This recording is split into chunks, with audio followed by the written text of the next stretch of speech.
Charles, you are very well known for your grappling. You are a third-degree black belt. You have the most submission wins in UFC history.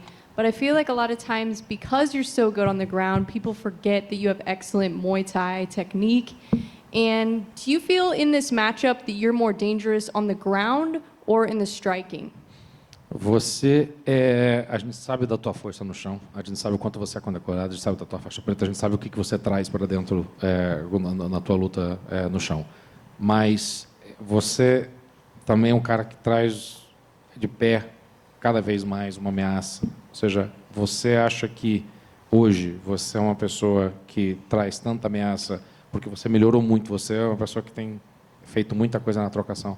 Hoje, o quanto de uma ameaça você é no chão e em pé? Onde você ameaça mais? Olha, de verdade, sou um lutador de MMA. Eu sou um perigo tanto no chão quanto em pé. Já falei isso milhares de vezes, algumas pessoas ainda não botaram fé. Eu sou o problema dessa divisão. Se você quiser vir trocar porrada, eu vou trocar porrada em pé com você, não tenho problema nenhum. Se você quiser me botar para baixo, pode voltar, eu sou o maior finalizador da história.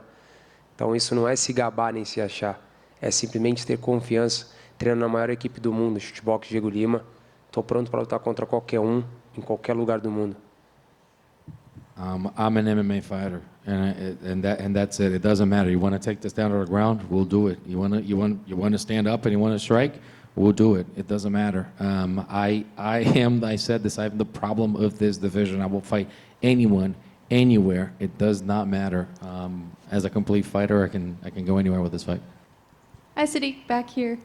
One thing that I really admire about you is you always have a positive attitude. It seems like you're always smiling, yes. Which in this sport is kind of rare because it seems like trash talk and drama is encouraged. But do you think that you can achieve the same level of success without participating in all that trash talk and doing things like what you're doing? Man, that's a great question, man. I actually, the older I get, the more secure I am in just being myself. Because I'm not going to lie to you, that was one of the things that ran across my mind a lot, especially even talking to like teammates and coaches and managers. They always told me sooner or later I would have to play that role. But I'm glad I became secure enough in myself to the point where no matter how my career goes, I'll be happy knowing that I was able to stay myself, you know. And I try to represent my family. I try to represent my mother. I try to represent the people that raised me. And I've always been this guy, you know. If I could leave the room in a positive light, I'd rather do that than try to fake trash talking. And to be honest, man, there are some fighters. GSP was my favorite fighter growing up, you know. He wasn't the biggest trash talker, and he was still able to accomplish a lot of success. So hopefully I won't have to switch up on y'all. And I've been around so long now. If you guys see me playing that role, you'll know it's fake. Max, back here. You've already left such a strong legacy at featherweight. I really don't know that you have anything left to prove there. Is lightweight going to be your new weight class, or do you plan on going back down to 145?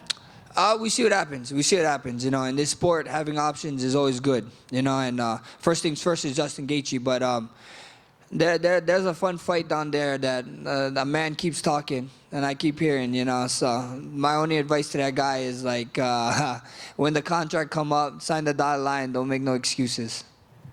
Arman, I know you've spent a lot of your training camp in Russia, and you've been training under a 3-time freestyle wrestling world champion.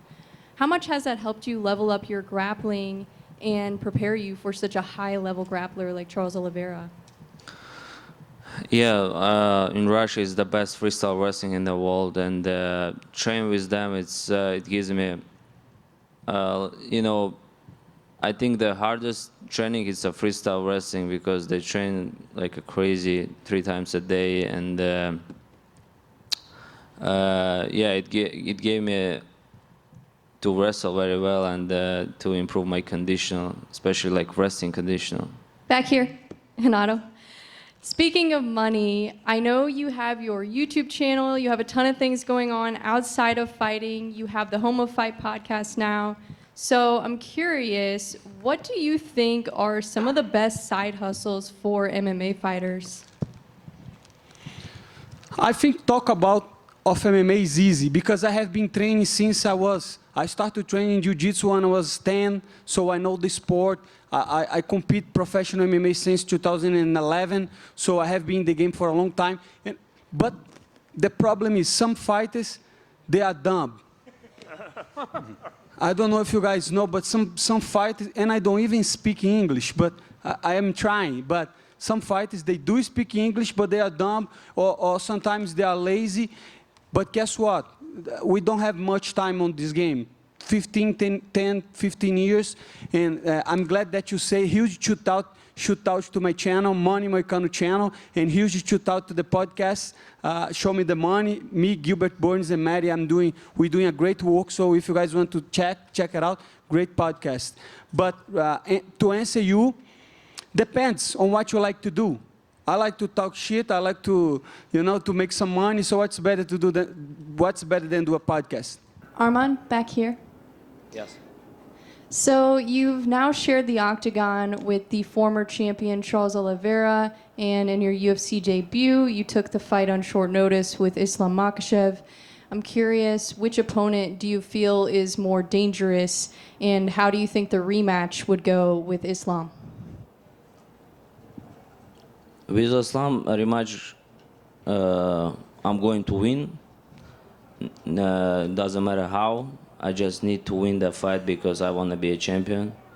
And the best case scenario is knock him out. And you ask between Charles and Islam? Yeah. So Charles more dangerous because if he knows very well jiu-jitsu. It's so dangerous for me because if you get that position whereas he's good, he can choke you out and that's it. Like I got in this first round was super tight choke, and if I didn't know how to escape from there, maybe I could sleep and lost that fight. That's why. And he's super strong. His punch he punched very strong too. So he knocked out a lot of people. He choked a lot of people. He has the most finishes in our division. Yeah, he's one of the best. And if we're gonna compare Charles and Islam, they're in the same level. So. Thank you. Congratulations. Thank you. Kayla, back here. Yep. You're obviously a huge inspiration to a lot of women in combat sports. You've made a huge mark.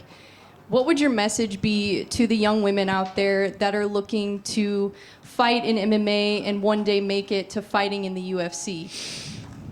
I think that self-belief is number one. You have to really believe in yourself, and you have to surround yourself with people who believe in you, even if you don't believe in yourself yet. Like, you're always going to have doubts. You're always going to be scared. You're always going to be unsure. But if you find the right team who believes in you when you don't believe in yourself, that can pull you up out of that moment, it's really important.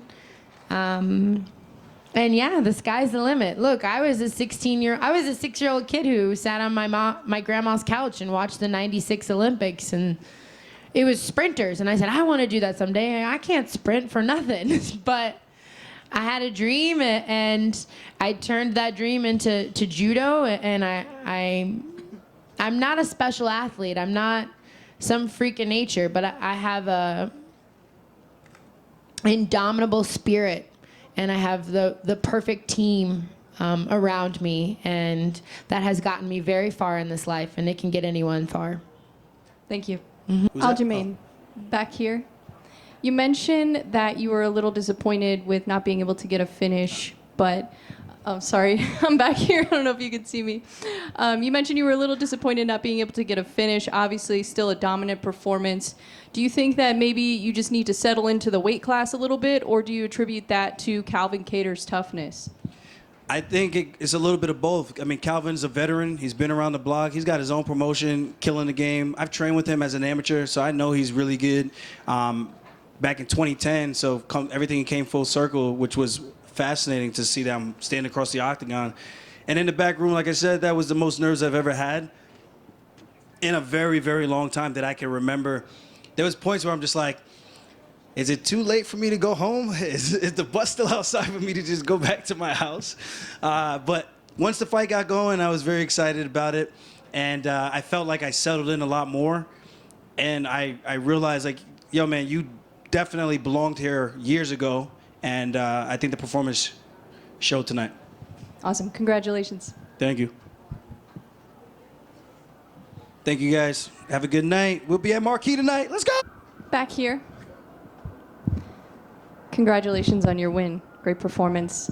Thank you. One thing that you are known for is your ability to finish fights, with all but one of your wins coming by way of finish. You know, it seems to be part of your signature style.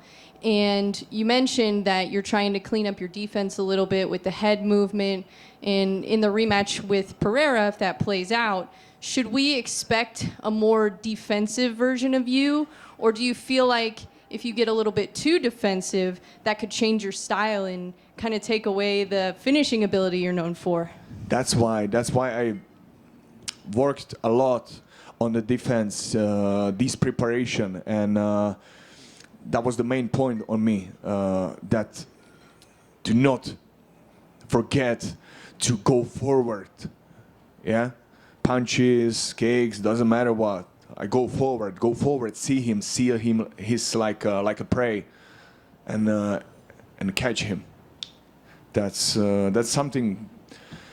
What's like, I need to connect this mastery with that hunt instinct. Yeah. Does Rakic hit nearly as hard as Pereira? No. Rakic he tried to push that punches too much. There was a too much like force, not the power.